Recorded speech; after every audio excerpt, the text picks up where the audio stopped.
Inducement inducement inducement, पता नहीं कौन सी ऐसी आफत आ गई है ट्रेडिंग में जो आप लोगों को सख्त किस्म की इंड्यूसमेंट आई हुई है। ठीक है, इंड्यूसमेंट आपने हज़ारों वीडियो देखी होंगी लेकिन आपको समझ नहीं आई होगी। उसकी एक वजह है, अब आपने अगर इंड्यूसमेंट को समझना है ना फॉरेक्स ट्रेडिंग में, तो ये वाली वीडियो आपने पूरी समझनी है और इसका एक पार्ट भी मिस नहीं करना। इंशाल्लाह उम्मीद है कि आज से क्या आप लोगों को भी दिखाएंगे कि इंड्यूसमेंट होती क्या है। लेकिन ये है कि सिर्फ समझने का या समझाने का तरीका होना चाहिए। अब मसला ये है कि हम एशियन हैं, पाकिस्तानी हैं, हमारा ज़रा थॉट अलग है, रहन सहन अलग है, हम लाइक स्पाइसी करते हैं काम। ठीक है, तड़के वाला काम जब तक आप लोगों को ना मिले ना तो समझ भी नहीं आती, तो आप फीके खाने नहीं खा सकते, ये मसला है। तो प्यारे भाइयों के सबसे पहले इंड्यूसमेंट का आपको मतलब पता होना चाहिए कि इंड्यूसमेंट है क्या। ठीक है, इंड्यूसमेंट का मतलब है तरगीब दिलाना, उकसाना, आमादा करना, राज़ी कर लेना।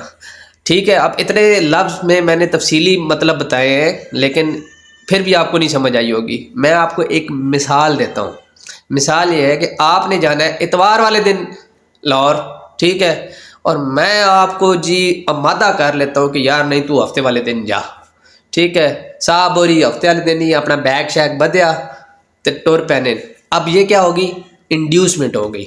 अब ये इंड्यूसमेंट आप फॉरेक्स में गोल्ड के ऊपर कैसे निकालेंगे, कोई रॉकेट साइंस नहीं है प्यारे भाई, कोई इतना अर्तगुल का ड्रामा है ही नहीं है, बहुत ही सादा और आसान है। चार्ट पे जाऊंगा, वहाँ पे आपको समझाऊंगा और चलती मार्केट के ऊपर समझाऊंगा, कोई पीछे हिस्ट्री नहीं निकालूंगा। मेरी कोई भी वीडियो देख लें आप, ठीक है, चलती मार्केट के ऊपर जो काम हो रहा है आने वाले में मैं फिल्म बताता हूँ कि आने वाली फ़िल्म क्या है। ठीक है, और पता चल जाती है, हिस्ट्री में जाके देख लें, यूट्यूब पे देख लें, टिकटॉक पे देख लें, जहाँ भी मर्ज़ी देख लें। इंशाल्लाह फॉरेक्स बाबा आपको एक एक चीज़ बताएगा जो आपको नहीं समझ आ रही। चलते हैं आप मोबाइल की स्क्रीन के ऊपर चार्ट पे और जाके देखते हैं कि इंड्यूसमेंट कौन सी ब्लॉक का नाम है। ओके ट्रेडर्स, अभी हम आ गए हैं मोबाइल की स्क्रीन के ऊपर। यहाँ पे अभी आपने आके सबसे पहला जो काम करना है वो करना है गोल्ड के ऊपर H1 का चार्ट ओपन कर लेना है। ठीक है, H1 का चार्ट ओपन करेंगे, यहाँ पे हम H1 पे supply and demand zone mark करेंगे। ठीक है, मार्केट अभी कहाँ पे है, 2644 के ऊपर, और मार्केट कहाँ से उठी है, 2605 के ऊपर। अब मैं आपको डायरेक्ट शिफ्ट करने लगा हूँ यहाँ से टाइम फ्रेम 5 मिनट के ऊपर। ठीक है, कहाँ पे हम जा रहे हैं, 5 मिनट के ऊपर। 5 मिनट के ऊपर जाएंगे ताकि आपको क्लियर समझ आए। मैं अगर 1 घंटे पे काम शुरू कर दूंगा ना आपको समझ नहीं आनी। अब यहाँ पे आप देखें कि मार्केट ये वाली वो लेग थी जहाँ से मार्केट ने स्ट्रक्चर को ब्रेक किया था। ये 5 मिनट पे पूरी एक लेग बनी है, फिर बाद में कंसोलिडेशन होती मार्केट ऊपर चली गई है। ठीक है, अब इस एरिए को हमने क्या करना है, पहले हमने मार्क कर लेना है सप्लाई एंड डिमांड जोन के लिए। अब इस लेग को कहाँ से हमने सप्लाई देनी है, देखें ये वाला एरिया मैं मार्क कर लेता हूँ। ये वाला एरिया बन रहा है तकरीबन 2650 राउंड फिगर कर लिया करें, और 26, ये $3 की मार्केट जो है ना ये सप्लाई जोन है। अब यहाँ से मैं डायरेक्ट कहाँ पे आ रहा हूँ, यहाँ से मैं डायरेक्ट आऊँगा H1 के चार्ट के ऊपर। ठीक है, अब मैंने ये क्या किया है, सप्लाई जोन मार्क किया है। ठीक है, ये चीज़ बिल्कुल एक्यूरेट हो गई। ओके, अब यहाँ पे मैं क्या करने लगा हूँ, ये सप्लाई जोन मार्क करने लगा हूँ, ये आ गया मेरा सप्लाई जोन। ठीक है, अब मार्केट की इस लेग ने ये वाला स्ट्रक्चर ब्रेक किया था। कौन सा स्ट्रक्चर, और ये H1 पे किया। ठीक है, छोटे टाइम फ्रेम पे नहीं बात कर, H1 पे ब्रेक किया था यहाँ से। ठीक है, ये मार्केट ने स्ट्रक्चर ब्रेक कर दिया था। ओके, तो क्या हुई कि यहाँ से मार्केट को सप्लाई पड़ गई। जैसे ये स्ट्रक्चर ब्रेक हुआ तो हमारा H1 के ऊपर ट्रेंड चेंज हो गया था। तो अब यहाँ पे मैंने एक तो सप्लाई जोन मार्क कर लिया है। अभी आप देखें कि मार्केट आई है, कहाँ पे आई है, यहाँ से जूम करने जा रहा हूँ।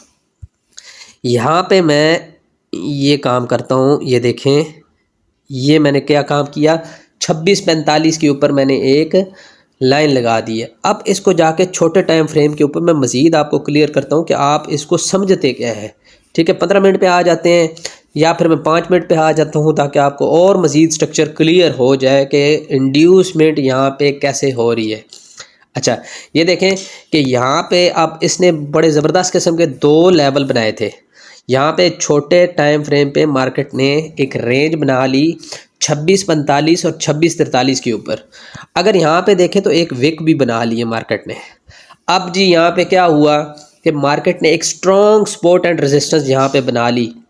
जो हमारा इंटरेस्ट कहाँ पे है 2652 या 2650 के ऊपर है, लेकिन टारगेट से पहले ही मार्केट रुक के कंसोलिडेशन दे के स्ट्रक्चर भी पुल बैक दे दिया। अब ये क्या होगी, इंड्यूसमेंट हो गई। ठीक है, अब ये मार्केट ने 2638 के ऊपर जो मार्केट ने पुल बैक दिया है और वापस गई है, और मार्केट फिर यहाँ से मैं आपको बता दूं कि मार्केट यहाँ से गिर के वापस फिर आएगी। ठीक है, उसकी वजह यही है कि मार्केट अब यहाँ पे इंड्यूसमेंट क्रिएट कर रही है।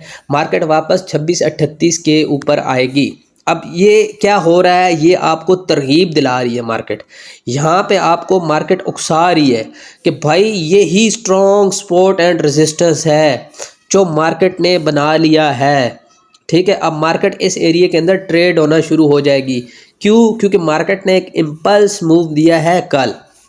यहाँ से मार्केट अब गई है ऊपर की तरफ, तो अब मार्केट ने यहाँ से गिरना है, नीचे आना है। नीचे आने से पहले क्या है कि जो इंटरेस्ट है, जहाँ पे हमने एक्चुअल आर्डर पड़े हैं, वो कौन सा आर्डर पड़ा है, वो पड़े हैं इस एरिए में, वो पड़े हैं 2652 के एरिए में, 2650 के एरिए में। ठीक है, यहाँ पे क्या पड़े हैं, सप्लाई के आर्डर पड़े हैं। ठीक है, लेकिन क्या है कि मार्केट ने यहाँ पे आपको पहले ही तरगीब दिला दी है, यहाँ पे आपका पहले ही इंटरेस्ट क्रिएट कर रही है कि नहीं भाई 2652 2650 तो है ही कुछ नहीं है, आप 2645 पे ही अपने सप्लाई आर्डर लगाना शुरू कर दो। अब रिटेल ट्रेडर क्या करेगा, 2645 पे अपने सप्लाई आर्डर लगाना शुरू कर देगा और 2650 उसका क्या होगा, स्टॉप लॉस हो जाएगा। अब ये जो एरिया मार्केट इंटरेस्ट से पहले ही कंसोलिडेशन एरिया बनाना शुरू कर देती है, जिसके अंदर ये तरकीब दिलाती है कि मार्केट जो है वो इंतहाई सपोर्ट एंड रेजिस्टेंस के ऊपर खड़ी है और ये एक बड़ा एरिया क्रिएट कर लिया मार्केट ने। तो यहाँ पे आप यकीन कर लेते हैं कि मार्केट इसी एरिया से पुल बैक होगी, इसी एरिया से सप्लाई हो जाएगी, और आप अपना टारगेट यहाँ पे रखना शुरू कर देते हैं कि नहीं मार्केट अभी 2615 के ऊपर आएगी, ये 2605 के ऊपर मार्केट आएगी।